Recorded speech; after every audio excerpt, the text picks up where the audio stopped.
sa inyo yung maikling mensahe na-receive namin nung Friday as we have this Bible study. Sabi ho dun sa 2 Kings chapter 2 na si Elijah, before that event, nung diniscuss ho namin, bago ho sumama si Elisha kay Elijah, inutusan ho muna ng Panginoon si Elijah na i-anoint si Elisha sa 1 King chapter 1 verse 19. Nandun ho yung sinabi niya na, Elijah, puntahan mo si Elisha, i-anoint mo siya na magiging kapalit mo bilang propeta. So, after that day, no Friday ho kami nag-aral, no Saturday morning, meron ho fresh revelation binigay sa akin ng Panginoon. The same chapter, the same book, sa 2 Kings chapter 2 verse 2, 2 Kings chapter 2 verse 1 hanggang 7, meron ako nakitang binigay na revelation sa, bakit Lord di mo binigay nung nakarang gabi? At gusto kong i-share ngayon briefly sa mga hindi naka-attend ng Friday. Alam nyo, yung sinare ni Sister Love kanina, sabi niya, when the Lord is about to take Elijah up to heaven in whirlwind, Elijah and Elisha were on their way from Gilgal. So papunta na sila sa Gilgal, at pinag-aralan ho namin na ang Gilgal is a place, in Hebrew it's called circle. It's a place where God has delivered you. Pinalayaw tayo sa anumang bondage o anumang kasalanan. That Gilgal is the place of salvation. Kaya pumunta ho siya doon sa Gilgal. So Gilgal means,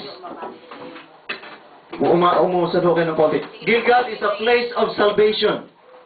So naligtas ho sabi ho ni Elijah, alam mo Elisha, kaya kita dinala sa Gilgal kasi dito na ako galing, dinala kita bilang isang bagong believer. So bilang isang bagong believer, nandun sila sa Gilgal, the place which called the salvation. At marami ho sa atin na bago pa lang sa pananampalataya, nasa Gilgal ho tayo. At ang sabi niya, sa verse 2, sabi niya, for the Lord has sent me to Bethel. Sabi niya, Elisha, maiwan ka muna dito. At ang sabi ni Elisha, no, hindi pwede. Kailangan sumama ako sa Elijah kasi meron kang anointing. Hallelujah. Meron akong dinidesire na makuha ko sa iyo. So ang message ko nga, hindi ako magtuturo, ito'y entree lang. Hallelujah. Di ba pag kumakain tayo may entree, may dessert pa. So sabi niya, Elisha said, maiwan ka dito. Sabi, no, hindi pwede. Kaya nga sumama ako sa iyo. Kung mapapansin niyo sa previous chapter, sa chapter 19, nung tinawag si Elisha ng Diyos through Elijah, kinatay niya ho lahat ng mga oxen niya at sinunog niya yung kanyang plowing instrument para wala na siyang babalikan. Hello? Kasi minsan, doon sa dati nating pinanggalingan, pwede nating balikan pag nandun pa. Kung dati kang ganito, kung dati dito, ay, pagod na ako sa pagiging Kristiyano, balik na nga ako sa dati ko. Hello? So si Elisha, sinunog niya ang kanyang plowing instrument. At kinatay niya yung nagpiesta siya dahil maglilingkod na ako sa Panginoon. So bilang isang beginner, isang baguhan, pumunta sila sa Gilgal, which is the place of salvation. Then after that, pumunta sila sa Bethel. Bethel is the place of worship. It is the house of God. Kaya nasa Bethel tayo kanina habang nagpupuri tayo sa Panginoon. Amen.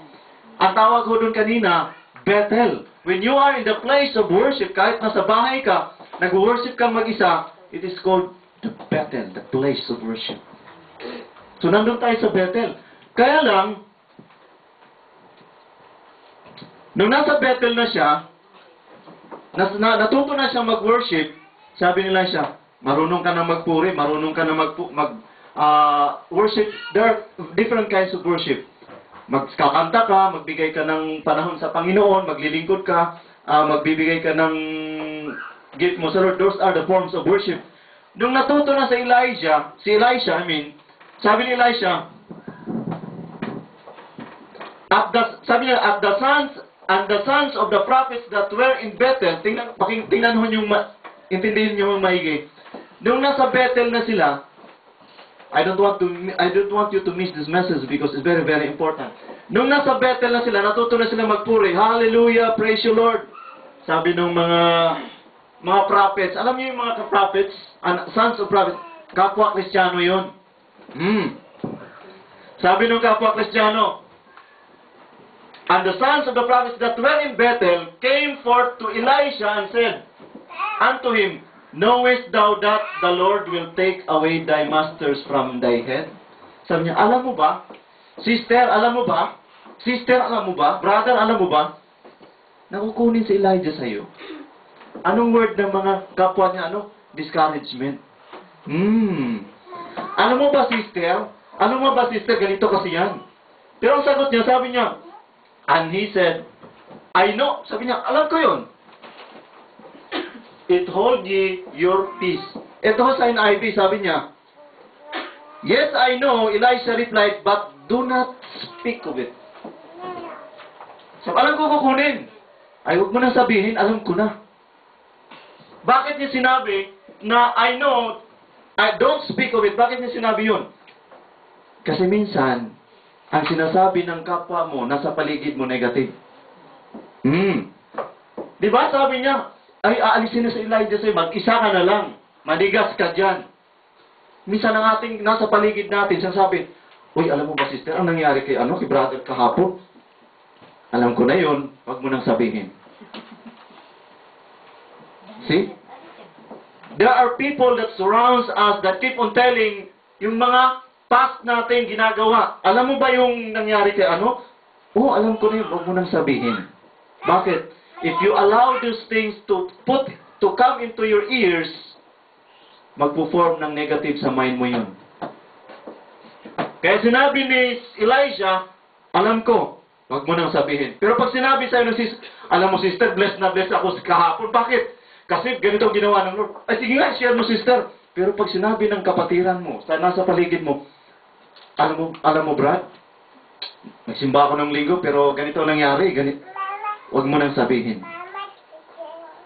Hello? It will only bring discouragement to the hearers.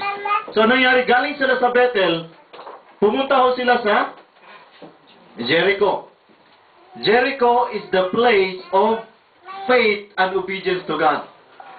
So, from Gilgal, which means salvation, to Bethel, which means worship, pumunta ho sila sa Jericho, which is the place of faith and obedience na maglilingkod na si Elijah. Pagdating niya sa Jericho, ano yung sabi? Sabi niya rito, and he said, and the Lord liveth, and as thy soul liveth, I will not leave thee. So they came to Jericho. And the sons of the prophet that are at Jericho, alam nyo, sa bawat stage, meron talagang temptation. Alam mo yun? Alam mo ba alam mo sister, brother, ganito yan. Si master mong si Elijah, kukunin na yan. Ano yung sagot niya? Alam ko. Huwag mo nang sabihin. Sabihin mo nga sa katabi mo. Sabihin mo sa katabi mo. Mula ngayon, pag may naririnig kang negative, huwag mong pakinggan. Sabihin mo, alam ko na yun. Hello? So sabi niya, sa makatuwid, si Elisha, persistent siya. Sabi niya, Elijah, walang iwanan to. Walang iwanan. Sabihin mo nga sa katabi, wala ngayon? Walang iwanan. Sa pananampalataya natin. So, pagdating nila sa Jericho, sabi niya sa Jericho, diniscourage ulit siya ng nasa paligid niya mga propeta at kapwa Kristiyano. Ang sagot niya, sige, ganito. Basta sasama ako sa iyo. Nung nakapunta na sila sa Jericho, and in the verses, and Elijah said unto him, I pray thee here, for the Lord hath sent me to Jordan. Sabi niya, tapos ka na sa area ng Jericho, which is the place of faith and obedience. Pupunta naman ako sa Jericho, sa Jordan. Jordan is the place where God is going to submerge. You're going to experience death in your old self. mamatay ka sa